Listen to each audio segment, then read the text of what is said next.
Well, hey, I just want to say hi, and I hope you are doing well in this heat wave that we are facing right now. I don't know about you, I love this weather. Some of you don't like it so much, but you know what you are in for. You live in Rhode Island, you live in New England. This is what our summers are like. And so this is just part of it. But I hope that you can enjoy getting outdoors and spend some time in this really nice hot weather. I know some of you don't like it that hot, but I do. So this is fantastic. And it reminded me of what I was reading in Psalm 63. See, here's what David says in Psalm 63. He says, "Oh God, you are my God, and I earnestly search for you. My soul thirsts for you, and my whole body longs for you in this parched and weary land."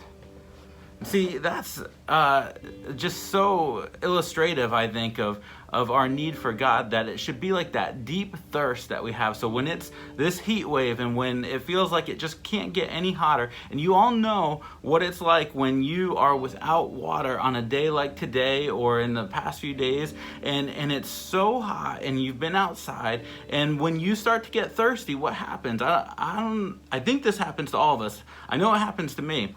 But I can't get my mind off of anything else, that I just want some water somehow, some way, and all I can do is feel how dry my tongue is and back here is, and it just gets to be so much, and it's the only thing that I can possibly keep my mind on. I can't think of anything else clearly, because all I can think about is how desperately I want some water. David's saying that's the way that our relationship with God should be. That when we lack God in our lives, like we lack water on a hot day, that we shouldn't be able to get that out of our mind, that we should see our need, we should feel our need for how desperately we need Him in our life. And it's not even just about the hot weather and that sort of thing. If you go further, he talks about our sleepless nights. And some of you have had those sleepless nights where you just can't fall asleep. For whatever reason, you just stay up. Maybe it's because you have something replaying in your mind. Maybe it's because nothing is going on and you just can't fall asleep, and you sit there, you lay there, and you just stare at the ceiling and you don't know what to do. And here's what David says later in this. He says, "I lie awake thinking of you, meditating on you through the night."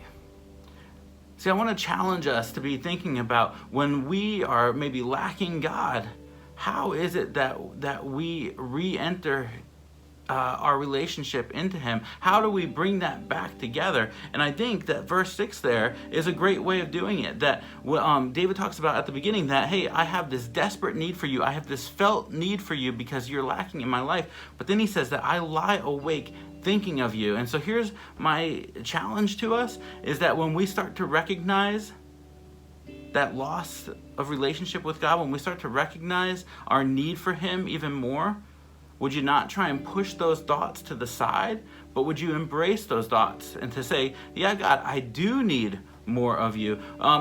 This is what I literally do. I've taught myself, and I'm trying to get even better at this, but those sleepless nights when I can't fall asleep, I start trying to think of God. I start to try and think through the scriptures that I know, and I start to just take that time and pray and just say, God, hey, you have me up for a reason, but what is that reason? And so here's what I'm hoping, is that we can walk through today, and it's going to be another hot day, but every time that we feel that thirst, that felt need of water, can we also have that felt need of having God in our lives, more of God in our lives? Every time we go to sleep and we have a little bit of a struggle going to sleep, can we have more of that time of realizing that we just don't need more sleep, we need more of our relationship with God? And so we take those two things that become common struggles sometimes, and we use those to help us kind of embrace our relationship with God and embrace the need for Him in our lives.